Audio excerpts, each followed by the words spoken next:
সবাই মাটির সাথে বিলীন হয়ে গিয়েছে। এই কবর প্রতিনিয়ত আদম সন্তানগুলাকে ডাক দিয়ে বলে, আমি হচ্ছে একাকীর ঘর, আমি হচ্ছে পোকামাকড়ের ঘর, আমি হচ্ছে অন্ধকার নির্জন কবর। আমি রাজাকেও চিনি না, আমি উজিরকেও চিনি না, আমি সরকারকেও চিনি না, আমি মন্ত্রীকেও চিনি না, আমি এমপিকেও চিনি না, আমি আলেমকেও চিনি না, আমি মুফতি সাহেবকেও চিনি না, আমি ইমাম সাহেবকেও চিনি না। আমি চিনি একমাত্র ঈমান আর আমল। কি চিনে? কবর কি জানে? ইন্নাল্লাযীনা আমানু ওয়া আমিলুস সালিহাতি উলাইকা হুম খায়রুল বারিয়া। কবর জানে একমাত্র ঈমান, কবর চেনে একমাত্র আমল। এই কবরের মধ্যে যদি আমরা যেতে হয়, ঈমান আর আমলটুকু পরিশুদ্ধ করে যেতে হবে। কি? ঈমান আর আমল যদি পরিশুদ্ধ হয়, এই কবরটা হবে আল্লাহর হাবিবের বাসায় আল কবরু মির রিয়াদিল জান্নাহ আও হুফরাতুম মিন হুফারিন নার।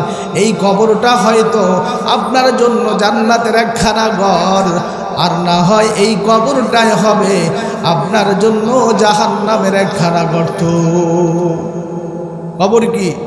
এই কবরটা আপনার জন্য জাহান্নামের একখানা গর্ত হয়ে যাবে। ওই কবর দেশের খবর, ওই কবর দেশের দেখা, ওই কবর দেশের হালত দেখার জানার কোনো সুযোগ নাই গো। ওয়ালা তামুতুন্না ইল্লা ওয়া আনতুম মুসলিমুন। আল্লাহ বলে মুসলমান না হয়ে অন্ধকার কবরে যেও না। কি না হয়ে? মুসলমান না হয়ে অন্ধকার কবরে যেও না। আল্লাহর এক ওলি হাসান বসরি রহমতুল্লাহি আলাইহি, আল্লাহর একবারই খাঁটি আল্লাহর ওলি হাসান বসরি রহমতুল্লাহি আলাইহি তাবিঈ। এই হাসান বসরি রহমতুল্লাহি আলাইহি পরিবর্তনের কিভাবে হাসান বসরি রহমতুল্লাহি আলাইহি পরিবর্তন হয়, হাসান বসরি রহমতুল্লাহি আলাইহি কিভাবে তার এই জীবন পরিবর্তন হয়। হাসান বসরি রহমতুল্লাহি আলাইহি ছিলেন স্বর্ণ ব্যবসায়ী। কি ব্যবসায়ী? হাসান বসরি রহমতুল্লাহি আলাইহি মণিমুক্তার ব্যবসা করতেন। এই হাসান বসরি রহমতুল্লাহি আলাইহি স্বর্ণ ব্যবসায়ী।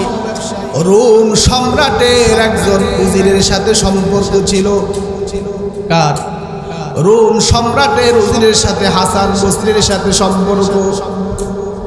হাসান বসরি রহমতুল্লাহি আলাইহি হাসান রোম দেশে গিয়েছে সফরের মধ্যে।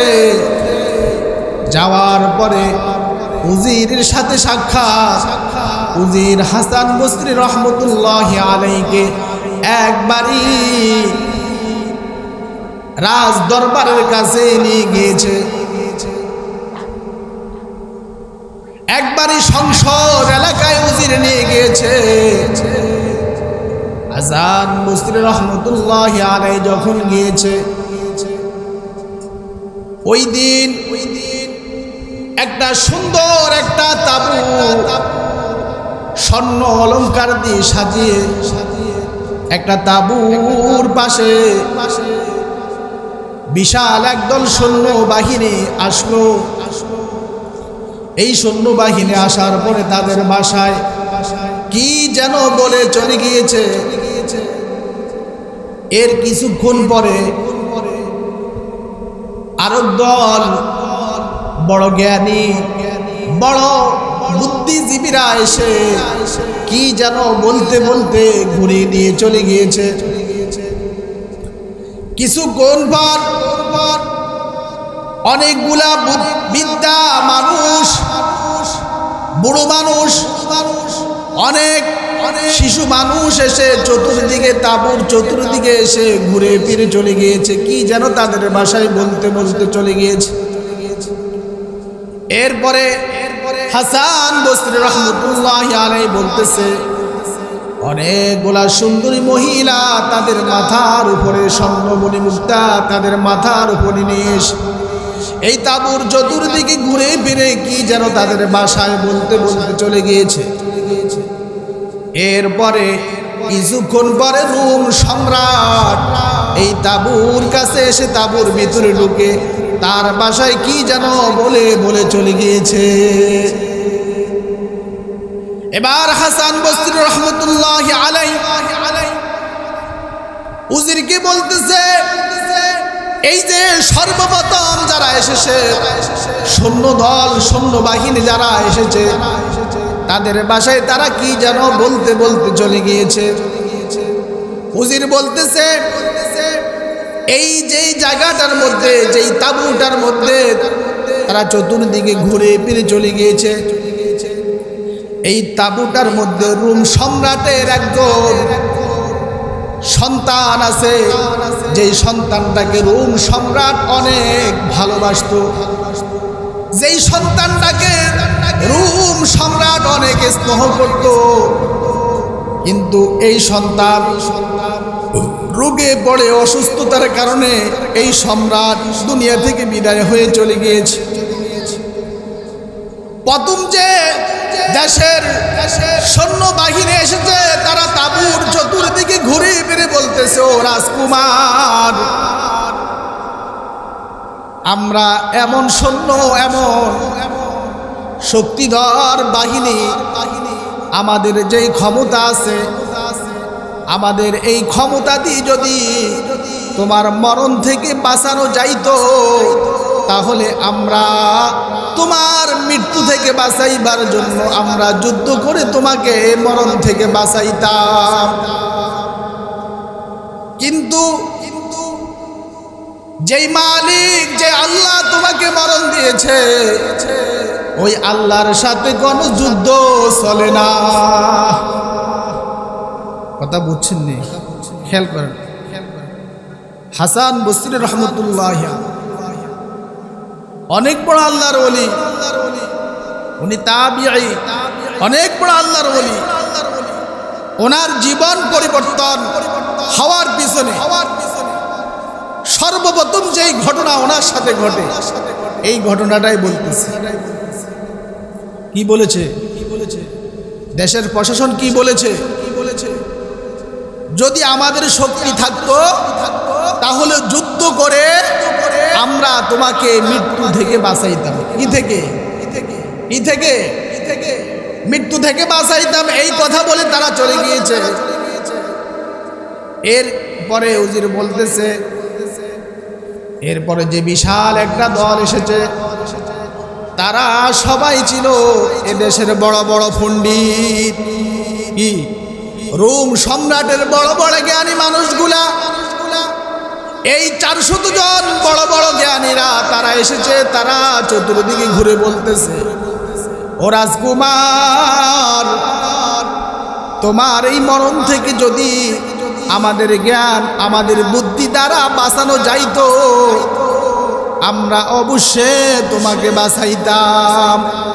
কিন্তু যে আল্লাহ, যে মালিক, লা জিদ্দা ওয়ালা নিদ্দা ওয়ালা হাদ্দা লিমাওলা আল আনা কামা কানা ওয়ালাম ইয়ালকা যাওয়ালা আল আনা কামা কানা ওয়ালাম ইয়ালকা যাওয়ালা मैं दूर हो मजबूर हो ऐ सैयद आलो दीदार देखाते नहीं आवाज सुना दो मैं दूर हो मजबूर हो ऐ सैयद आलो दीदार देखाते नहीं आवाज सुना दो।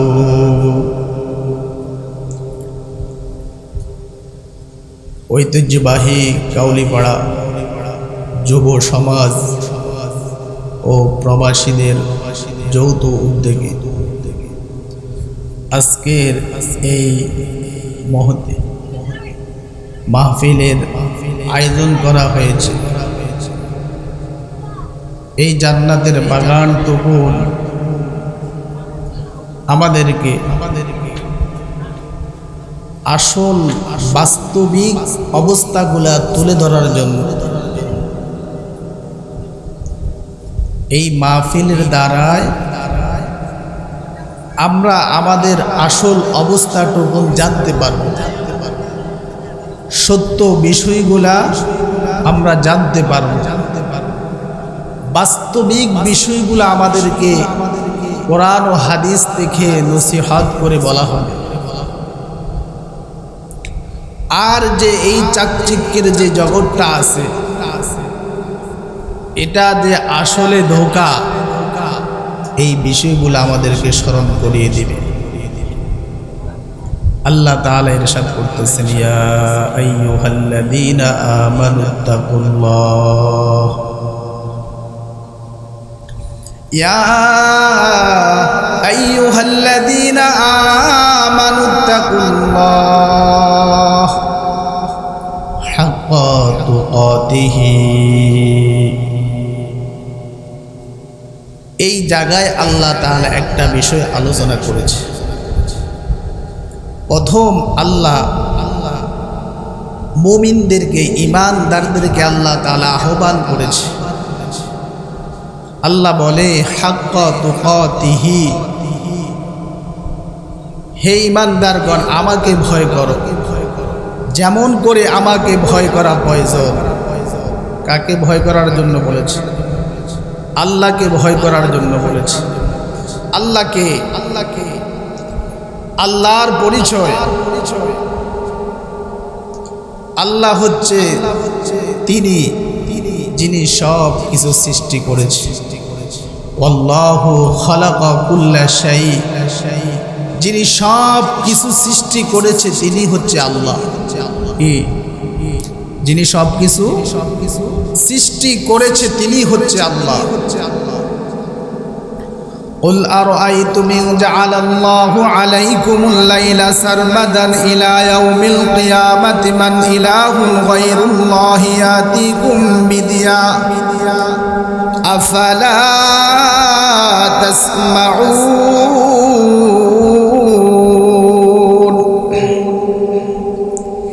এই যে কিছুক্ষণ আগে দিন ছিল, কি ছিল? কথা বলেন। সূর্য ছিল। কিছুক্ষণ আগে কি ছিল? সূর্য ছিল, দিন ছিল। এখন যেটা সেটা হচ্ছে রাত্রি। এখন যেটা সেটা হচ্ছে কি? রাত্রি। আল্লাহ বলে, কুল আরাআইতুম ইন জাআলাল্লাহু আলাইকুমুল লাইলা সারমাদান ইলা ইয়াউমিল কিয়ামাতি মান ইলাহুন গায়রুল্লাহি ইয়াতিকুম বিদিয়া। আল্লাহ তাআলা বলতেছে, ও আমার হাবিব, আমার বান্দাদের কানে আপনি এই আহ্বান জানিয়ে দেন, এই যে এখন রাত্রি বেলা, রাত্রি এখন যে চলতেছে, আমি আল্লাহ, আমি রব্বুল আলামিন যদি এই রাত্রিকে ধরে রাখি, কিয়ামত পর্যন্ত যদি এই রাত্রিকে আমি ধরে রাখি, কেউ তোমাদেরকে আলো দিতে পারবে না। পারবে? আল্লাহ বলে, আমি যদি এই রাত্রি ধরে রাখি, এটা এইভাবে পড়ে থাকবে, এই রাতটুকুন পরিবর্তন করার কোন ক্ষমতা কারো কাছে নাই। এরপরে আল্লাহ তাআলা বলে, কুল আরাআইতুম ইন জাআলাল্লাহু আলাইকুমুন নাহারা সারমাদান ইলা ইয়াউমিল কিয়ামাতি মান ইলাহুন গায়রুল্লাহি ইয়াতিকুম বিলাইলিন তাসকুনুনা ফীহি। এরপরে আল্লাহ তাআলা বলে, যদি আমি আল্লাহ দিনকে দিন হিসাবে ধরে রাখতে চাই, সূর্যতে উদিত হয়েছে, এই সূর্যটা যদি আপন অবস্থায় পড়ে থাকে, এই সূর্যকে কেহ সরাইতে পারবে না। পারবে কি না? এই সূর্যকে কেহ সরাইতে পারবে না। এরপরে আল্লাহ তাআলা বলে, ওয়া মির রাহমাতিহি জাআলা লাকুমুল লাইলা ওয়ান নাহারা লিতাসকুনু ফীহি ওয়া লিতাবতাগু মিন ফাদলিহি ওয়া লাআল্লাকুম তাশকুরুন। আল্লাহ বলে, আমি রাতও বানিয়েছি, দিনও আমি বানিয়েছি, এই দুইটা আমি আল্লাহ তাআলা বানিয়ে তোমাদেরকে আরাম, তোমাদেরকে আয়েশ, তোমাদের রিজিক সঞ্চারের জন্য আমি আল্লাহ তাআলা তোমাদেরকে যেই সুযোগ করে দিয়েছি, আমার এই ফজল পাওয়ার পরে, আমার পক্ষ থেকে আমার এই নিয়ামত টুকুন পাওয়ার পরে যদি তোমরা আমার শুকরিয়া আদায় করো, লাআল্লাকুম তাশকুরুন, যাতে করে তোমরা আমার শুকরিয়া আদায় করতে পারো। রাত এবং দিন দুটোটাই আল্লাহর রহমত, আল্লাহর অশেষ রহমত। কি পরিমাণ আল্লাহর এটা নেয়ামত, এটা তখনই বোঝা যাবে যখন সূর্য উদিত হবে না। কি হবে না? সূর্য উঠবে না। আবার রাত্রিটা কি পরিমাণ নেয়ামত, এটা তখন বোঝা যাবে যখন চন্দ্র আর উদিত হবে।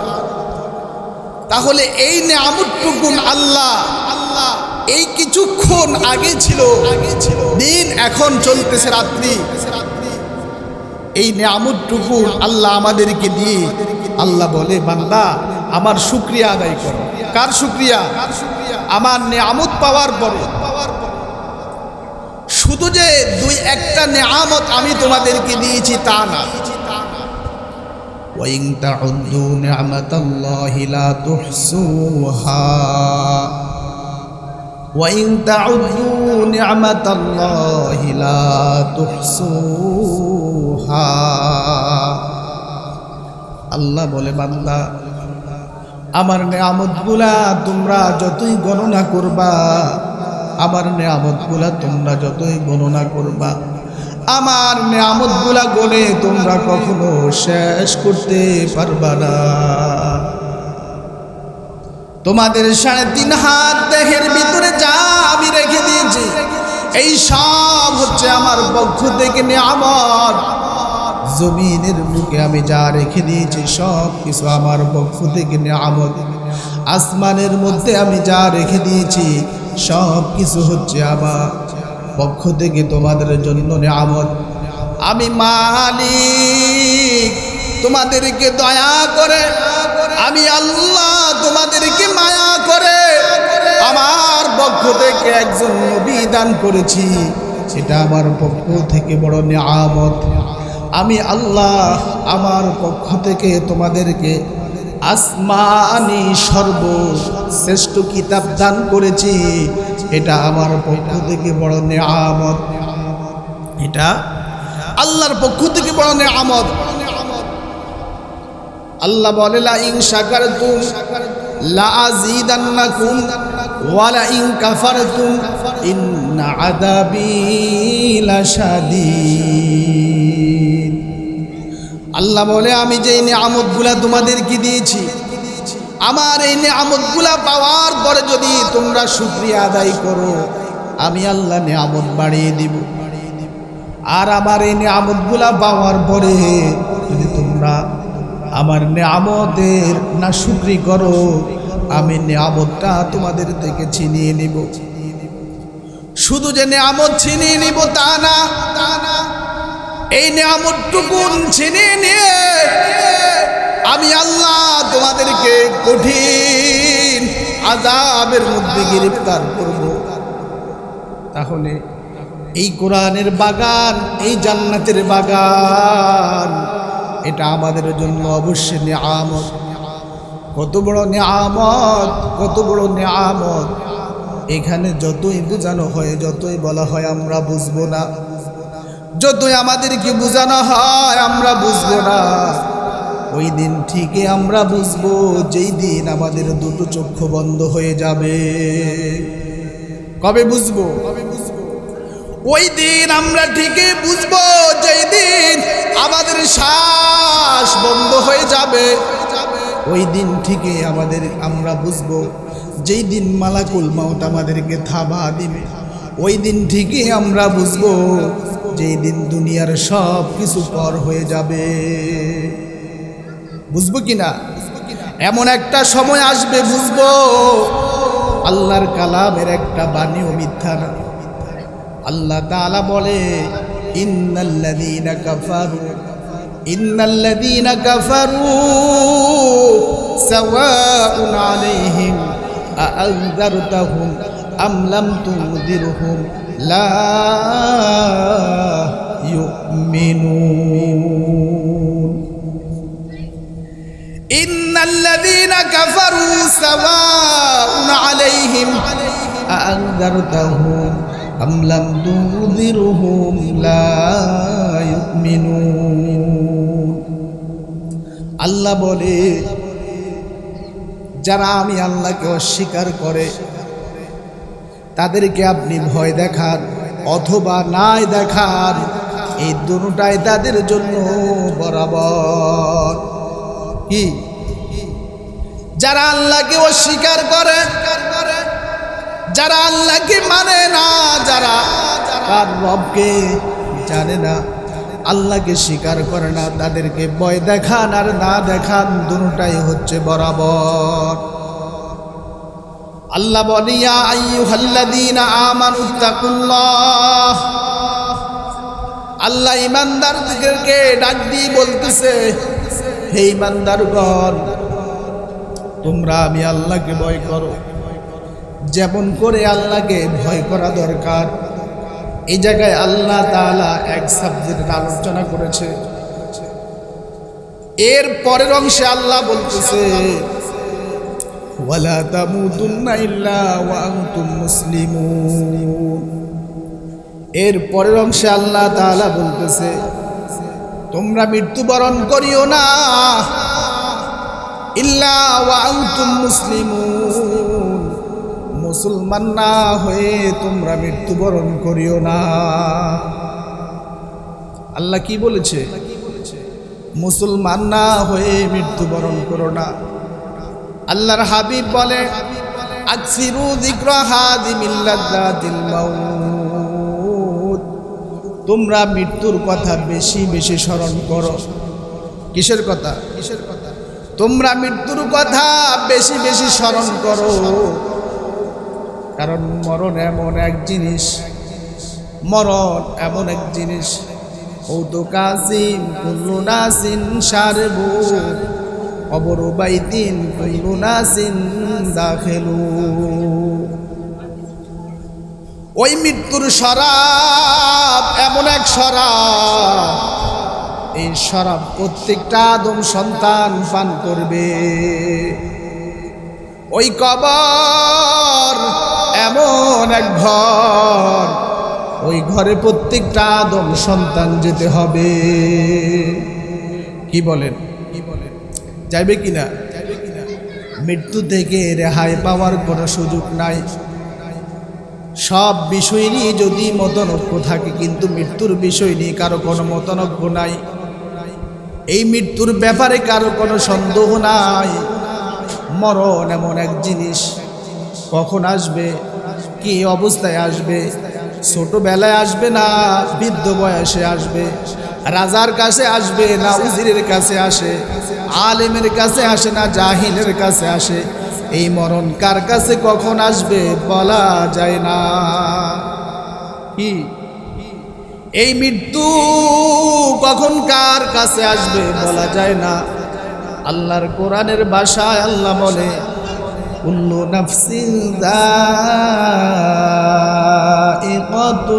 মাউত,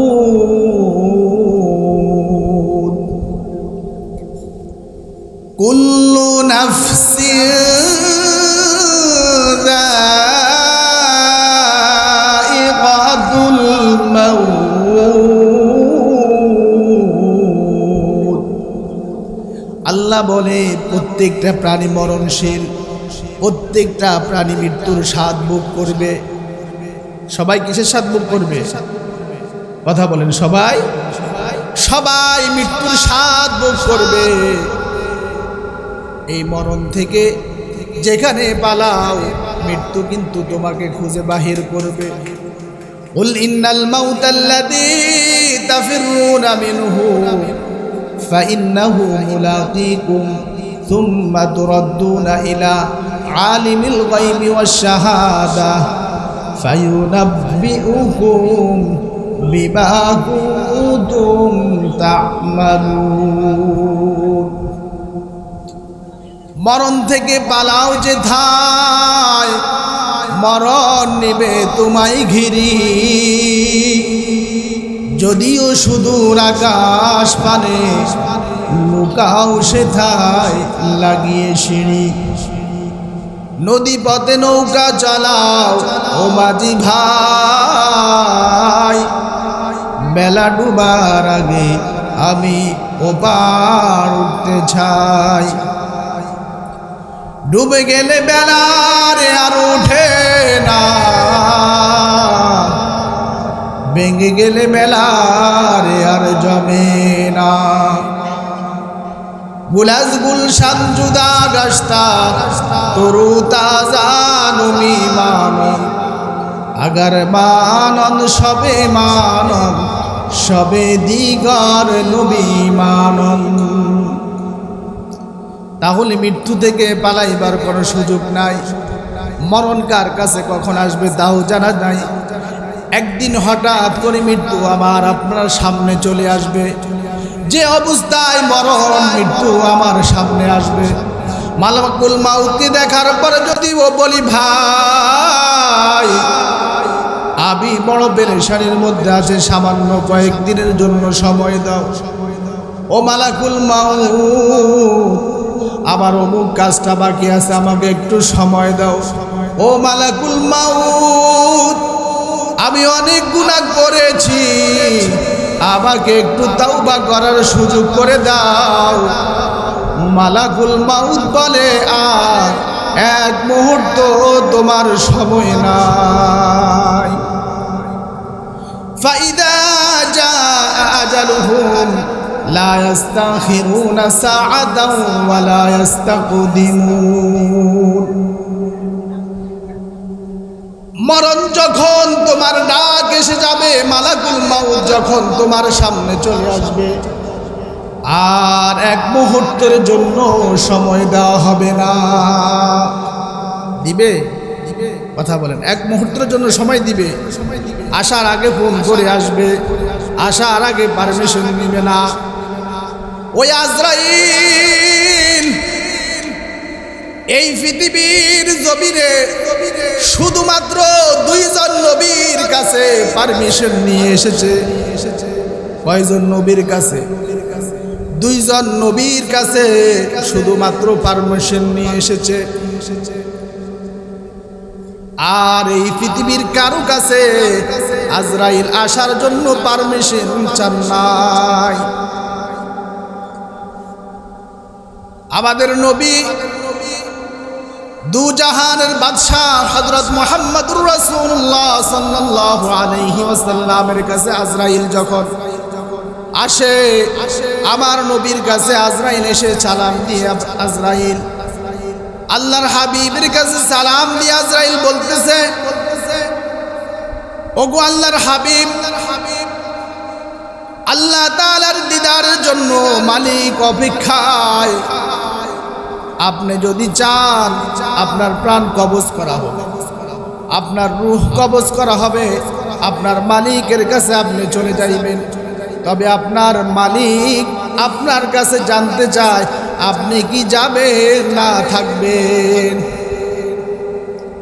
আল্লাহর হাবিবের কাছে এসে মালাকুল মাউত যখন এই কথাটুকুন বলেছে, আল্লাহর হাবিব বলে, ও মালাকুল মাউত, জিব্রাইল কোথায়? আমার ভাই জিব্রাইল কই? জিব্রাইলকে নিয়ে আসো। আল্লাহর হাবিবের কথা শুনে মালাকুল মাউত জিব্রাইল কাছে চলে গিয়েছে। মালাকুল মাউত জিব্রাইলের কাছে গিয়ে বলতেছে, ও জিব্রাইল, আল্লাহর হাবিব বলেছে আল্লাহর হাবিবের বাড়ি যাওয়ার জন্য।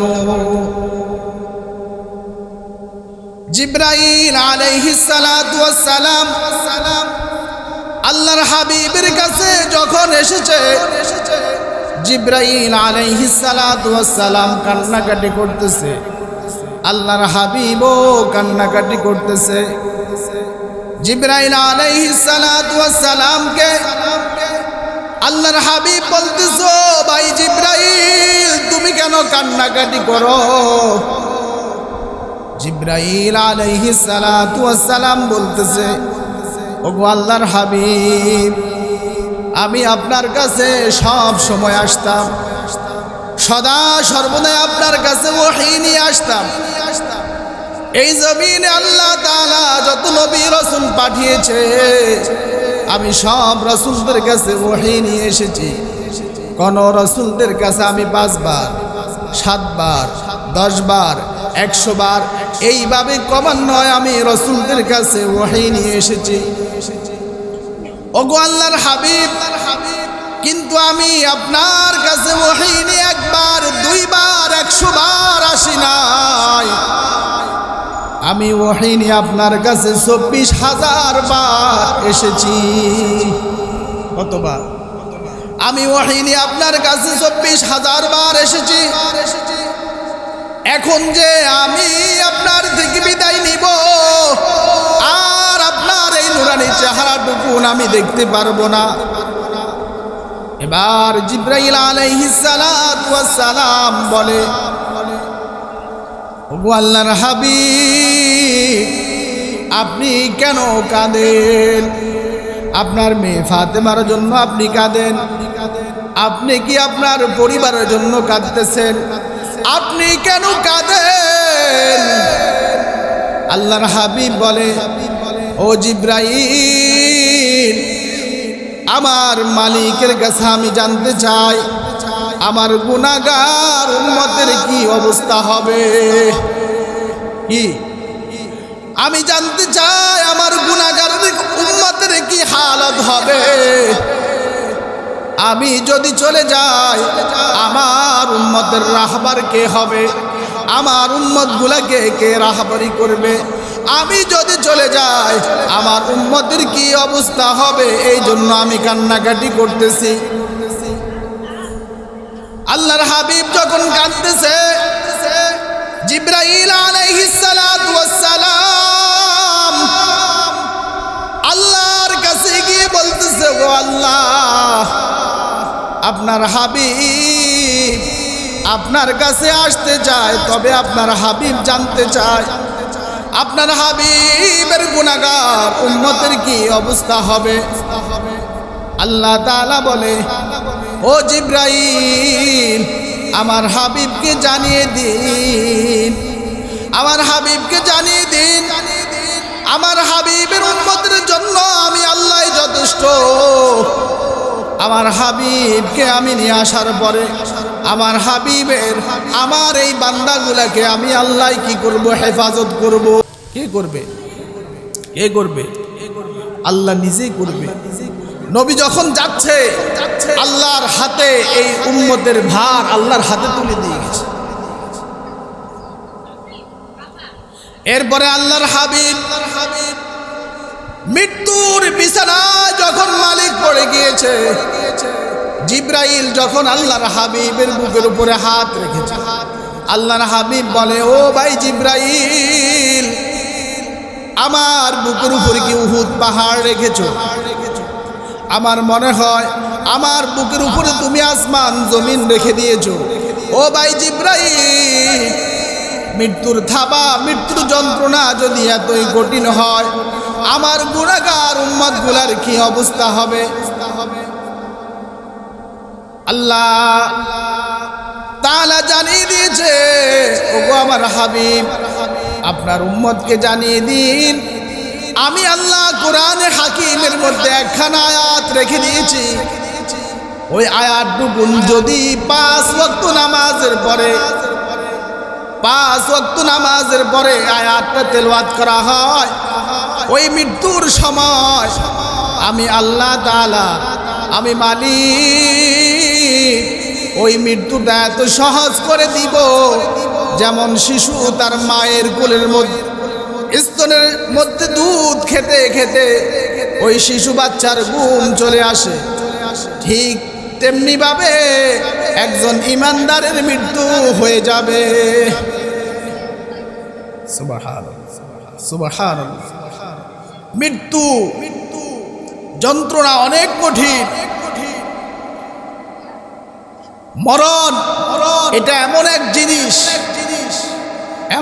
জিনিস যে এটা কাউকে কখনো রেহাই দেয় নাই, দিবেও না। কুজা কারু কুজা ফিরআউ কুজা নমরুদ সুদাহাবা, যেই কারুন এই জমিনের বুকে অর্থ সম্পদের পাহাড় ছিল, যেই ফেরাউন নিজেকে বলেছে আনা রব্বুকুমুল আ'লা, কোথায় গেল সাদ্দাত? কোথায় পৃথিবীর বড় বড় রাজা বাদশারা কোথায় চলে গিয়েছে? সবাই এই মাটির সাথে বিলীন হয়ে গিয়েছে। কিসের সাথে? সবাই মাটির সাথে বিলীন হয়ে গিয়েছে। এই কবর প্রতিনিয়ত আদম সন্তানগুলাকে ডাক দিয়ে বলে, আমি হচ্ছে একাকীর ঘর, আমি হচ্ছে পোকামাকড়ের ঘর, আমি হচ্ছে অন্ধকার নির্জন কবর। আমি রাজাকেও চিনি না, আমি উজিরকেও চিনি না, আমি সরকারকেও চিনি না, আমি মন্ত্রীকেও চিনি না, আমি এমপিকেও চিনি না, আমি আলেমকেও চিনি না, আমি মুফতি সাহেবকেও চিনি না, আমি ইমাম সাহেবকেও চিনি না। আমি চিনি একমাত্র ঈমান আর আমল। কি চিনে? কবর কি জানে? ইন্নাল্লাযীনা আমানু ওয়া আমিলুস সালিহাতি উলাইকা হুম খায়রুল বারিয়া। কবর জানে একমাত্র ঈমান, কবর চেনে একমাত্র আমল। এই কবরের মধ্যে যদি আমরা যেতে হয়, ঈমান আর আমলটুকু পরিশুদ্ধ করে যেতে হবে। কি? ঈমান আর আমল যদি পরিশুদ্ধ হয়, এই কবরটা হবে আল্লাহর হাবিবের বাসায় আল কবরু মির রিয়াদিল জান্নাহ আও হুফরাতুম মিন হুফারিন নার। এই কবরটা হয়তো আপনার জন্য জান্নাতের একখানা ঘর, আর না হয় এই কবরটাই হবে আপনার জন্য জাহান্নামের একখানা গর্ত। কবর কি? এই কবরটা আপনার জন্য জাহান্নামের একখানা গর্ত হয়ে যাবে। ওই কবর দেশের খবর, ওই কবর দেশের দেখা, ওই কবর দেশের হালত দেখার জানার কোনো সুযোগ নাই গো। ওয়ালা তামুতুন্না ইল্লা ওয়া আনতুম মুসলিমুন। আল্লাহ বলে মুসলমান না হয়ে অন্ধকার কবরে যেও না। কি না হয়ে? মুসলমান না হয়ে অন্ধকার কবরে যেও না। আল্লাহর এক ওলি হাসান বসরি রহমতুল্লাহি আলাইহি, আল্লাহর একবারই খাঁটি আল্লাহর ওলি হাসান বসরি রহমতুল্লাহি আলাইহি তাবিঈ। এই হাসান বসরি রহমতুল্লাহি আলাইহি পরিবর্তনের কিভাবে হাসান বসরি রহমতুল্লাহি আলাইহি পরিবর্তন হয়? হাসান বসরি রহমতুল্লাহি আলাইহি কিভাবে তার এই জীবন পরিবর্তন হয়? হাসান বসরি রহমতুল্লাহি আলাইহি ছিলেন স্বর্ণ ব্যবসায়ী। কি ব্যবসায়ী? হাসান বসরি রহমতুল্লাহি আলাইহি মণিমুক্তার ব্যবসা করতেন। এই হাসান বসরি রহমতুল্লাহি আলাইহি স্বর্ণ ব্যবসায়ী, রোম সম্রাটের একজন উজিরের সাথে সম্পর্ক ছিল। কার? রোম সম্রাটের উজিরের সাথে হাসান বসরির সাথে সম্পর্ক। হাসান বসরি রহমতুল্লাহি আলাইহি একদিন রোম দেশে গিয়েছে সফরের মধ্যে। যাওয়ার পরে উজিরের সাথে সাক্ষাৎ। উজির হাসান বসরি রহমতুল্লাহি আলাইহিকে একবারই রাজ দরবারের কাছে নিয়ে গিয়েছে, একবারই সংসদ এলাকায় উজির নিয়ে গিয়েছে। হাসান বসরি রহমতুল্লাহি আলাইহি যখন গিয়েছে,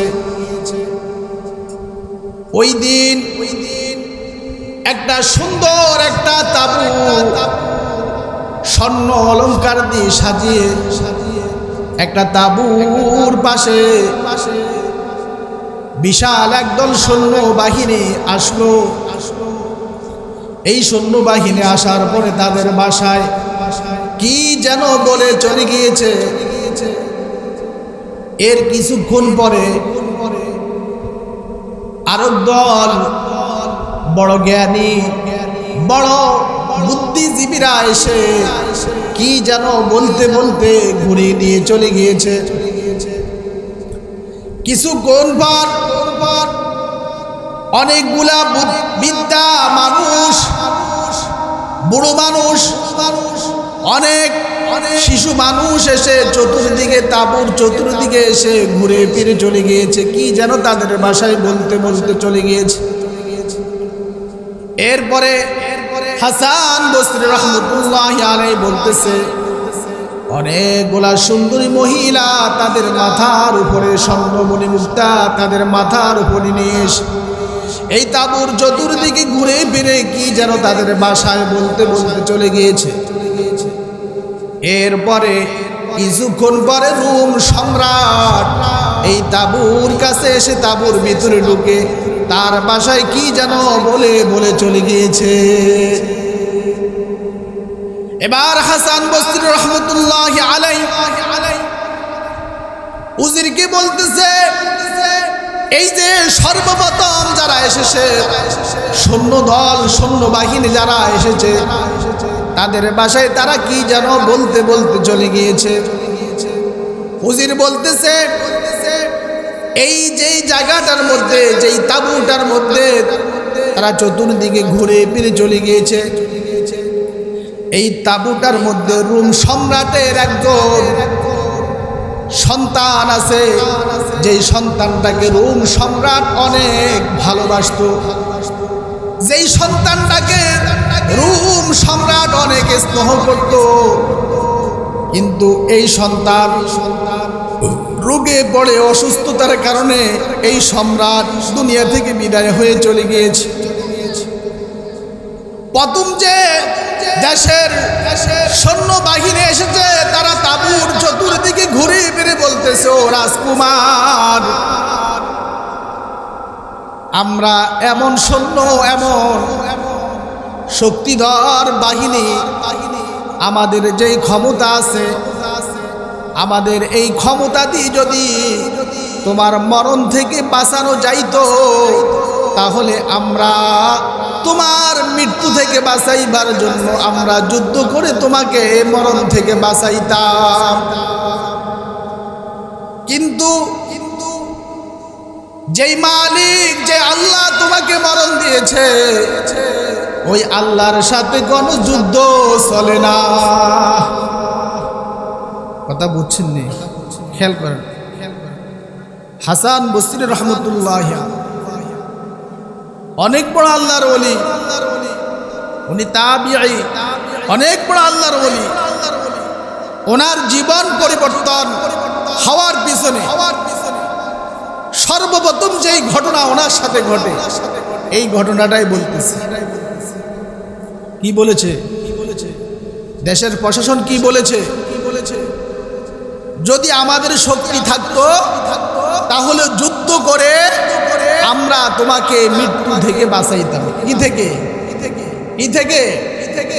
মৃত্যু থেকে বাঁচাইতাম। এই কথা বলে তারা চলে গিয়েছে।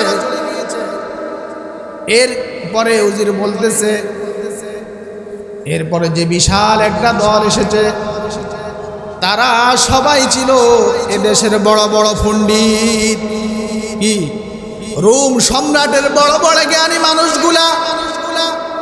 এই 400 জন বড় বড় জ্ঞানীরা তারা এসেছে। তারা চতুর্দিকে ঘুরে বলতেছে, ও রাজকুমার, তোমার এই মরণ থেকে যদি আমাদের জ্ঞান আমাদের বুদ্ধি দ্বারা বাঁচানো যাইতো, আমরা অবশ্যই তোমাকে বাঁচাইতাম।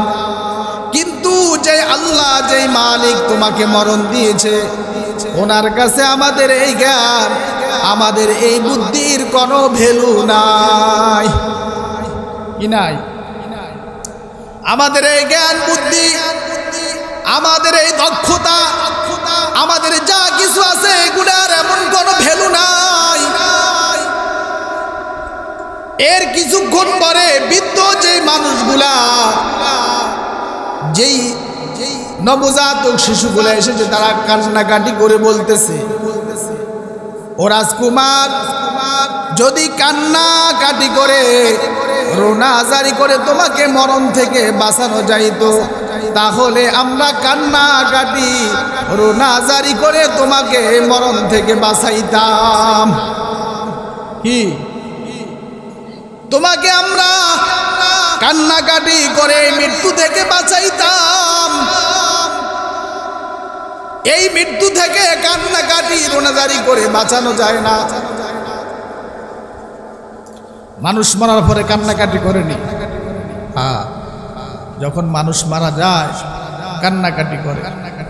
মালাকুল মাউত গিয়ে বলে, কান্না তো অনিচ্ছায় আসে। কি?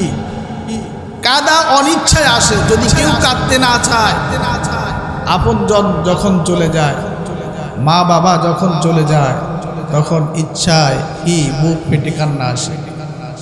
কিন্তু যারা হাই হুতাশ করে কান্নাকাটি করে, যারা এমন কান্নাকাটি করে যেটার দ্বারা বোঝায় যে আল্লাহ মনে হয় অন্যায় করেছে। কি করেছে? আল্লাহ মনে হয় কি করেছে? অন্যায় করেছে। মালাকুল মাউত বলে, তোমরা এমন চিল্লাচিল্লি, এমন কান্নাকাটি করিও না। আমি তার হায়াত থাকতে আমি তাকে নেই নাই, তার রিজিক থাকতে আমি তাকে নেই নাই। তার হায়াত শেষ, তার রিজিক শেষ। তবে শুনে রাখো রে, এই ঘরে আমি আবার আসবো রে, যতদিন পর্যন্ত এই ঘরটুকু খালি না হবে রে, ততদিন পর্যন্ত আমি এই ঘরে আসব। কি? যতদিন পর্যন্ত এই ঘরটা শেষ না হবে রে, ততদিন পর্যন্ত আমি এই ঘরে আসতে থাকব। যদি মানুষ এই কথা শুনত, তাহলে পরের চিন্তা বাদ দিয়ে নিজের চিন্তায় মানুষ বেহুশ থাকত। পরের চিন্তায় বাদ দিয়ে মানুষ নিজের চিন্তায় করত। এজন্য আল্লাহ তাআলা বলে, বান্দা, এই দুনিয়া আমি তোমাদেরকে দিয়েছি, ক্ষণস্থায়ী দুনিয়া, 60-70 বছরের দুনিয়া। ইচ্ছা করলেও তুমি থাকতে পারবা না। আর তোমার যখন সময় হয়ে যাবে, মালাকুল মাউত তোমাকে নিয়ে যাবে। তবে মরণ যখন তোমার সত্য, এই মৃত্যুর জন্য তুমি প্রস্তুতি গ্রহণ করাই হচ্ছে বুদ্ধিমানের কাজ। কিসের জন্য? এই মরণের জন্য প্রস্তুতি গ্রহণ করা, এটাই হচ্ছে বুদ্ধিমানের কাজ। যদি মৃত্যুর জন্য প্রস্তুতি গ্রহণ না করতে পারি, আর মালাকুল মাউত আমাদেরকে ধরে, মালাকুল মাউতের ওই থাবা, মালাকুল মাউতের ওই মৃত্যুর যন্ত্রণা কত কঠিন। মালাকুল মাউতের ওই প্রাণ কবজ করার সময়টা যে কত কঠিন। একটা জীবিত বকরিকে তার চামড়া খুলে ফেললে যেই পরিমাণ কষ্ট হয়, এর থেকেও আরো বেশি কষ্ট মানুষ মৃত্যুর সময় হয়। কিসের সময়? মৃত্যুর সময়। এত কঠিন মরণ, এত কঠিন, এত কঠিন। ঈসা আলাইহিস সালাতু ওয়াস সালাম, আল্লাহ তাআলা ঈসা আলাইহিস সালাতু ওয়াস সালামকে উম্মতের কাছে নবী হিসাবে পাঠিয়েছে, কিন্তু উম্মত ঈসা আলাইহিস সালাতু ওয়াস সালামকে বলতেছে, ঈসা এমন কিছু মুআজিজা, এমন কিছু কারামত দেখাও যাতে তোমাকে আমরা নবী হিসাবে মেনে নিতে পারি।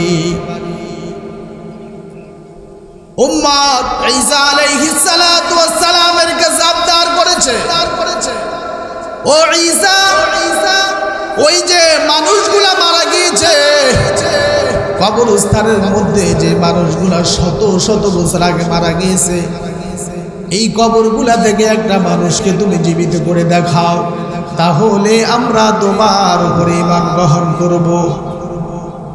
ঈসা আলাইহিস সালাতু ওয়াস সালাম আল্লাহর কাছে কান্নাকাটি শুরু করে দিয়েছে, হে মালিক, আমার উম্মতগুলা দাবি করেছে, আমার উম্মতগুলা চায়, আমি আল্লাহ, আমার উম্মতগুলা চায় যে আমি মৃত মানুষগুলাকে জীবিত করে দেখাই, তাহলে তারা ঈমান গ্রহণ করবে। ঈসা আলাইহিস সালাতু ওয়াস সালাম যখন আল্লাহর কাছে দোয়া করেছে, আল্লাহ বলে, ঈসা তুমি কবরের কাছে যাও, ওই কবরের কাছে গিয়ে তুমি বলো কুম বিইজনিল্লাহ, এই কথা বলতে তুমি বলবা, দেখবা কবর থেকে জীবিত মানুষ তোমার কাছে উঠে আসবে। ঈসা আলাইহিস সালাতু ওয়াস সালাম কবরের কাছে গিয়ে কুম বিইজনিল্লাহ বলেছে, এমন একটা মানুষ কবর থেকে বাহির হয়ে ঈসা আলাইহিস সালাতু ওয়াস সালামকে বলতেছে, আমি তো আপনাকে চিনি, আপনি হচ্ছেন আল্লাহর নবী ঈসা। ঈসা আলাইহিস সালাতু ওয়াস সালাম বলতেছে, কিভাবে তুমি আমাকে চেনো? বলে, আমার বাবা নূহ আলাইহিস সালাতু ওয়াস সালাম আমার কাছে বলে গিয়েছে, তোমার মৃত্যুর পরে তোমাকে কবর থেকে জীবিত করবে, তিনি হবে ঈসা। তিনি কে? তিনি ঈসা রূহুল্লাহ, ঈসা আলাইহিস সালাতু ওয়াস সালাম। এই কথা বলার পরে বলতেছে, তোমার নাম কি? বলতে, আমার নাম হচ্ছে সাম, আমার নাম হচ্ছে সাম। এবার ঈসা আলাইহিস সালাতু ওয়াস সালাম বলতেছে, না, তুমি নূহের সন্তান না,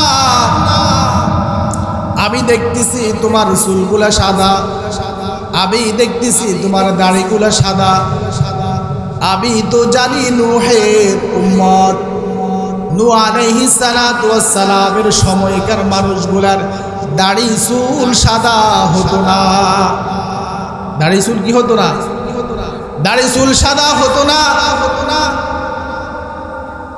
এবার সাম বলতেছে, ওগো আল্লাহর নবী, ওই যে মালাকুল মাউত মৃত্যুর জন্য যে ধরেছে, মৃত্যুর কষ্ট, মরণের থাবা যে মালাকুল মাউত দিয়েছে, ওই ভয়, ওই পেরেশানিতে মালাকুল মাউত যখন ধরে, রূহ একবার পায়ের কাছে যায়, আবার মাথার কাছে আসে, একবার রূহ শরীরের এদিকে যায়, আবার রূহ শরীরের ওদিকে যায়, পুরাটা শরীর রূহ দৌড়াদৌড়ি করতে থাকে রে। মালাকুল মাউত খপ করে ধরে রূহ বাইর করে নিয়েছে। ওই যে মৃত্যুর যে যন্ত্রণা, মৃত্যুর যে কষ্ট, ওই কষ্টের কারণে এই দাড়ি চুলগুলা সাদা হয়ে গিয়েছে। আবার ঈসা আলাইহিস সালাতু ওয়াস সালাম বলতেছে, নূহের সন্তানগুলা ছিল অনেক শক্তিধর, তাদের শরীর থেকে ঘাম আসতো না, ঘামাইতো না। আমি দেখতেছি তোমার শরীরের মধ্যে ঘাম, তোমার শরীরের মধ্যে, আমি দেখতেছি তোমার শরীরের মধ্যে ঘাম। এবার বলতেছে, ওই যে মৃত্যুর যন্ত্রণা, মৃত্যুর সময় রুহের দিকে দৌড়াদৌড়ি করেছে, রুটা শরীরের বিভিন্ন জায়গায় গিয়েছে। ওই যে মৃত্যুর কষ্ট, এই যে ঘাম দিয়েছে, এখনো শরীরের মধ্যে ওই ঘামটুকু ঝরতেছে। এবার ঈসা আলাইহিস সালাতু ওয়াস সালাম বলতেছে, তুমি কি এই দুনিয়ায় থেকে যাইবা, না তুমি যে অবস্থায় ছিলা এই অবস্থায় চলে যাইবা? তখন বলতেছে, যদি আমি এই দুনিয়ায় থাকি মালাকুল মাউতকে কি দেখবো কিনা? কাকে?